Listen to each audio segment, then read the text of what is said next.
Merenungkan sesuatu Tuhan diambilkan dari Markus 9 ayat 30 sampai 32. Markus 9 ayat 30 sampai 32 demikian. Yesus dan murid-muridnya berangkat dari situ dan melewati Galilea. Dan Yesus tidak mau hal itu diketahui orang, sebab ia sedang mengajar murid-muridnya.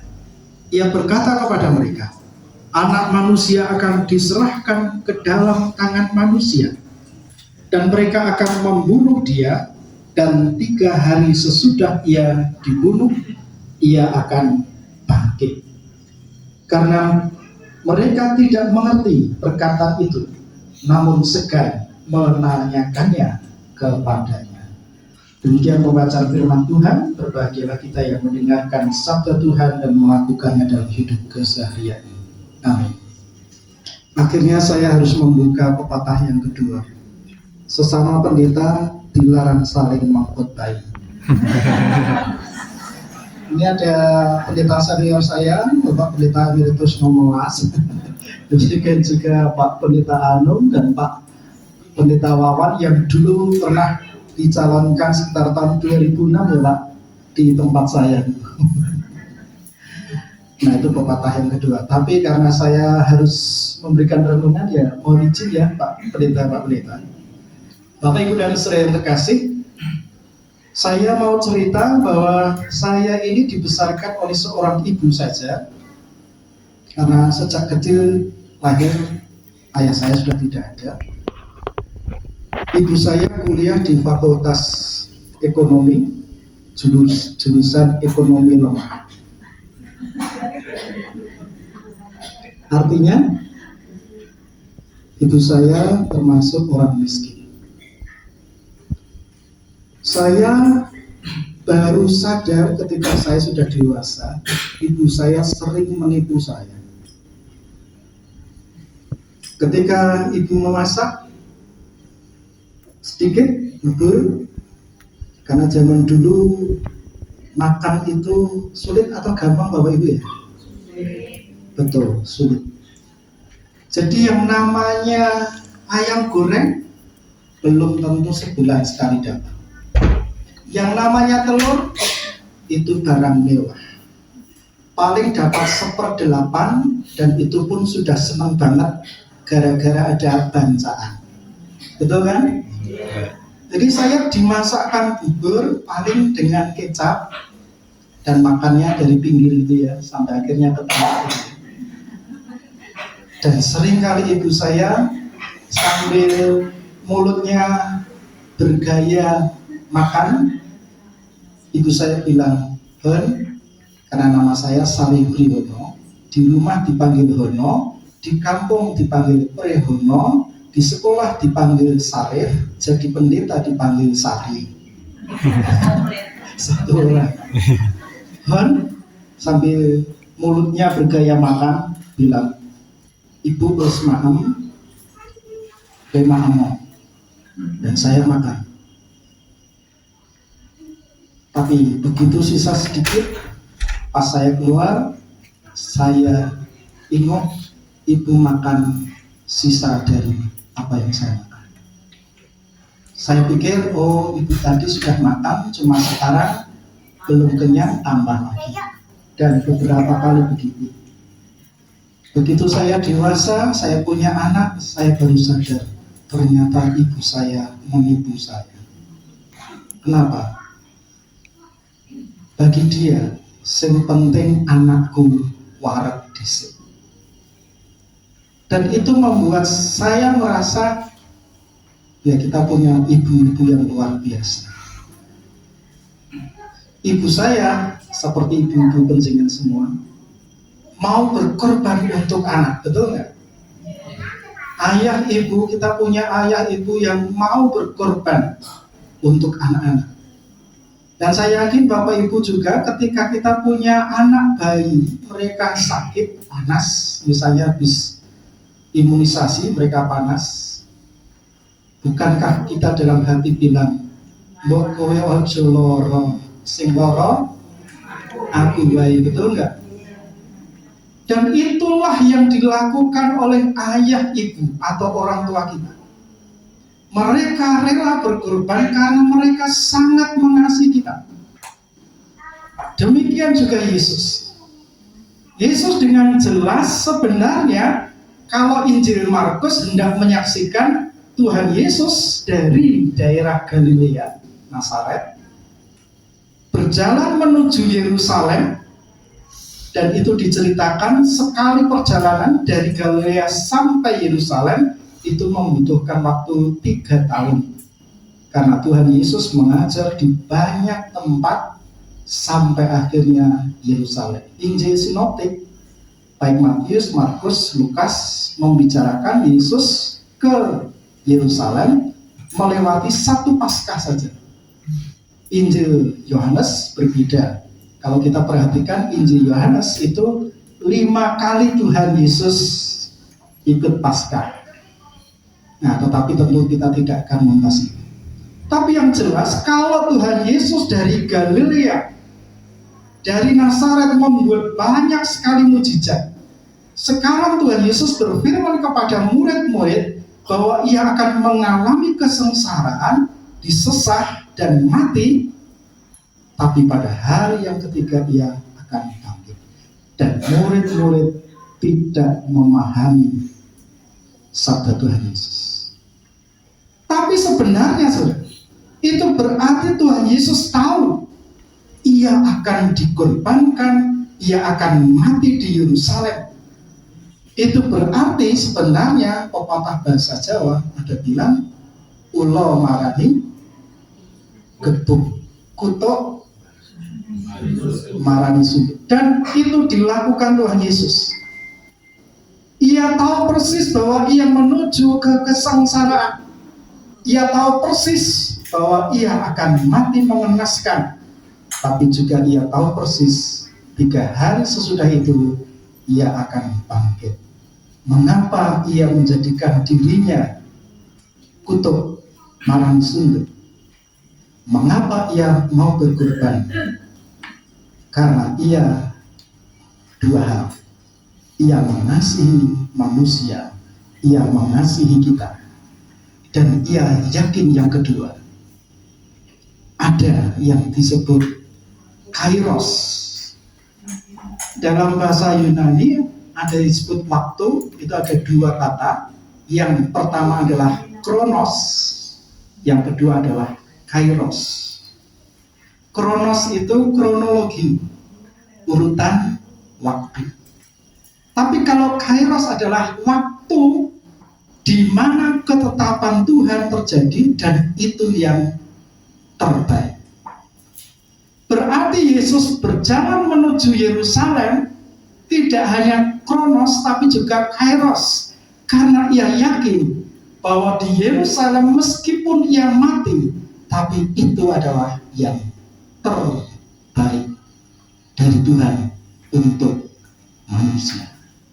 Jadi ia rela berkorban karena ia yakin endingnya adalah semua kehendak Tuhan itu baik untuk manusia, untuk kita. Amin.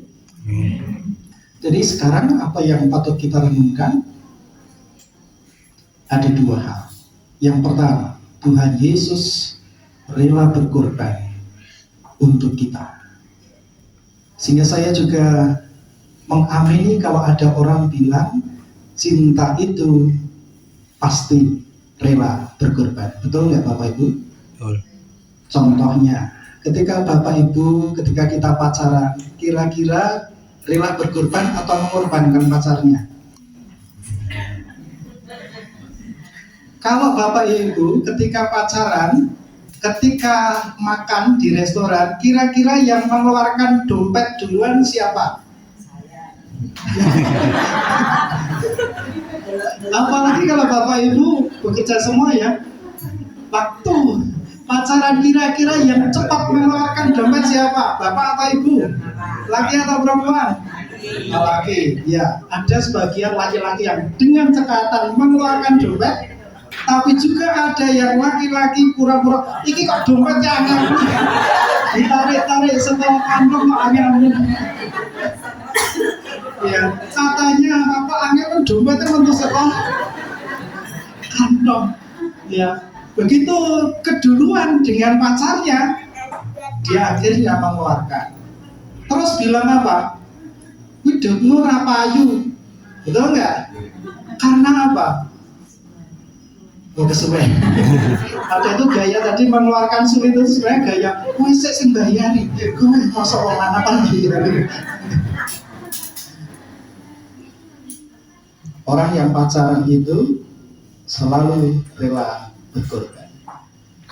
Manten baru itu selalu rela berkorban. Manten lama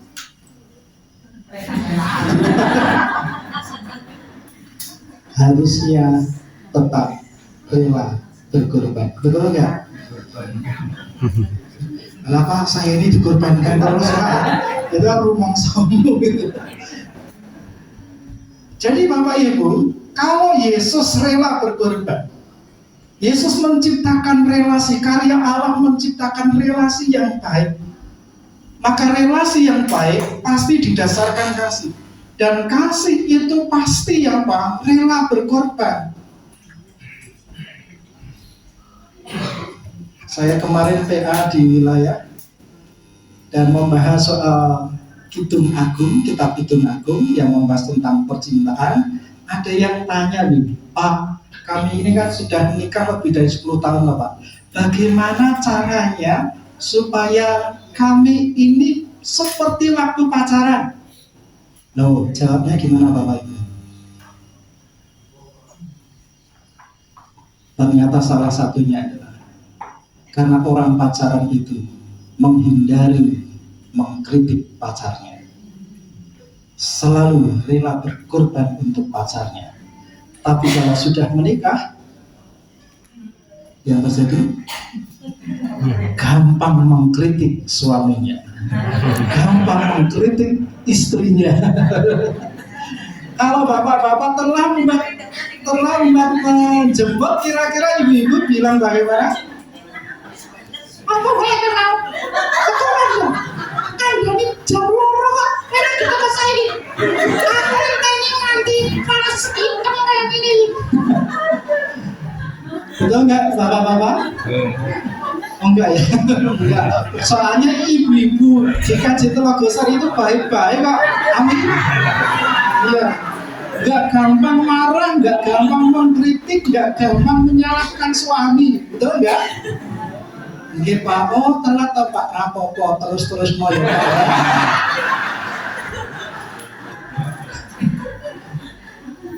Tapi apa? Saya yakin kalau kita, bapak-bapak ataupun ibu-ibu masih punya kesadaran, cinta itu memang harus rela berkorban. Relasi menjadi baik kalau suami istri sama-sama belajar tetap rela berkorban untuk suaminya, untuk istrinya. Amin. Amin. Dan harusnya itu soal PA kemarin. Dan yang kedua adalah kalau orang pacaran itu seringkali lebih gampang memuji atau mengkritik. Ya, yang biasanya memuji bapak atau ibu waktu pacaran loh. Waktu pacaran loh. Oh bapak bilang begitu, ibu bilang ibu. Tapi yang jelas kalau kita ingin menciptakan relasi yang baik, satu rela berkorban, yang kedua jangan mahal memuji pasangan kita. Ini bapak-bapak waktu masih pacaran kan jago merayu toh bapak-bapak. Bapak-bapak kan gombal. Ya, jadi bapak itu suka menggombal, ibu-ibu suka ngono kok ya gelem gitu. Tapi karena apa? Karena rela berkorban, betul nggak? Ya cocok lah ya, siji senang gombali, siji senang gombali. Ya, jadi bapak-bapak meskipun sudah menikah puluhan tahun, jangan lupa bapak-bapak ada paduan suara dari ibu-ibu. Tapi itu bumbu pernikahan. Jadi bapak-bapak jangan lupa WA, halo sayang, Oh, gitu ya. Malah curiga. Nah, ibu malah balasnya Allah ada maunya. Tapi kan nyeneng ya kan?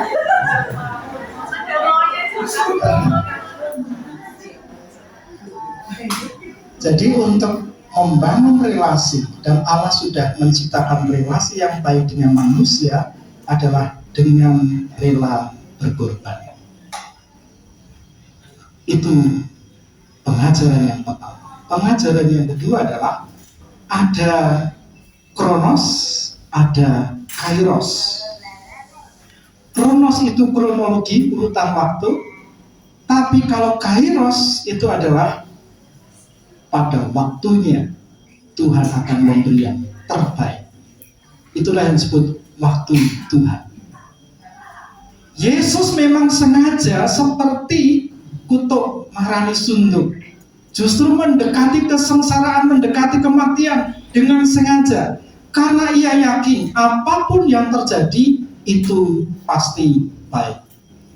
Kalau demikian Bapak Ibu dan saudara semuanya, apa yang terjadi pada Anda dan saya, apapun itu, percayalah itu semua endingnya pasti apa? Happy ending. Amin. Apapun yang terjadi pada Bapak Ibu dan kita semua, yakinlah bahwa ini pasti yang terbaik.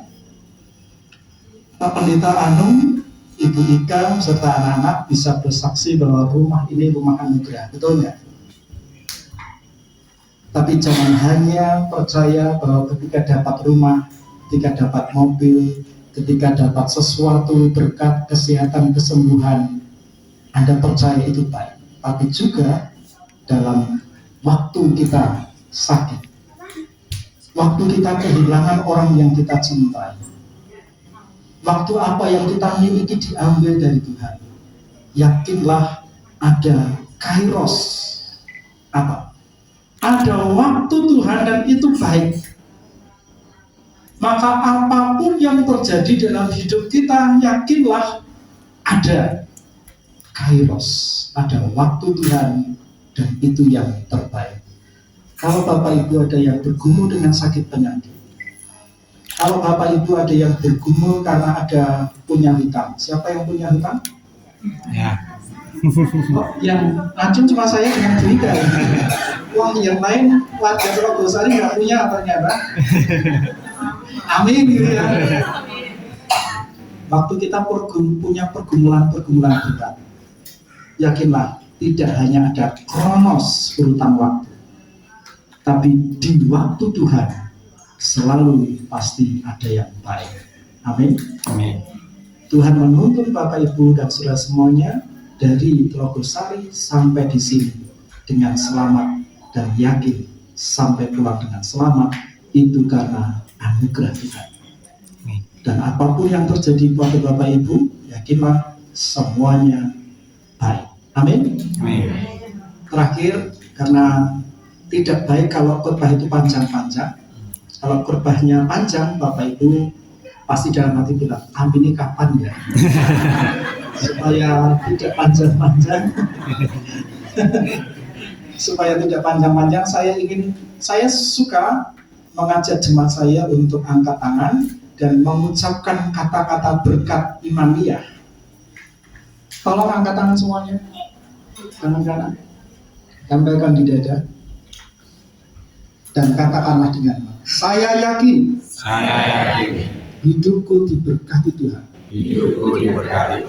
Saya sehat, penuh berkat. Keluargaku diberkati Tuhan. Apapun yang terjadi, aku yakin segala hal yang baik terjadi padaku. Ada kairos, ada waktu Tuhan, dan apapun yang terjadi pasti terbaik untukku. Tuhan sangat mengasihi. Amin. Amin. Nah, ini sudah amin, berarti selesai. Daripada saya debatin aminnya kapan, mari kita bersama-sama berdoa. Kami bersyukur Bapa, sabdamu berfirman menyentuh kami. Tuhan Yesus memberitakan kesengsaraan dan kematiannya sekaligus kebangkitannya. Dan itu mengajar pada kami, Tuhan, Engkau rela berkorban karena menganggap kami semuanya berharga untuk Tuhan kasih. Engkau rela berkorban untuk kami, sehingga memanggil kami suami istri, ayah ibu anak. Kami semuanya boleh belajar cinta kasih pasti memanggil kami rela berkorban. Dan melalui sabdamu kami juga, Tuhan, berfirman pada kami, ada waktu Tuhan. Dan apapun yang terjadi waktu Tuhan, itu yang terbaik untuk kami. Maka ketika kami bersekutu pada saat ini, apapun pergumulan rumah tangga kami, apapun pergumulan kesehatan, keuangan, dan masa depan kami, anak cucu kami yakin ada waktu Tuhan, kairos, ada yang terbaik yang sudah Tuhan sediakan untuk kami. Demikian juga untuk hamba Tuhan, Bapak Pendeta Andrew Lumantio, Ibu Ika, beserta anak-anak. Kami yakin Engkau merancangkan segala hal yang baik, demikian juga untuk kami. Terima kasih Tuhan. Biarlah sabdamu tidak berlalu begitu saja, melainkan masuk dalam hati kami, membuat kami bisa menikmati dan mengakui Tuhan, hidupku penuh dengan anugerah. Dalam Kristus kami berdoa dan bersyukur. Amin. Amin. Saya serahkan kepada pembawa acara.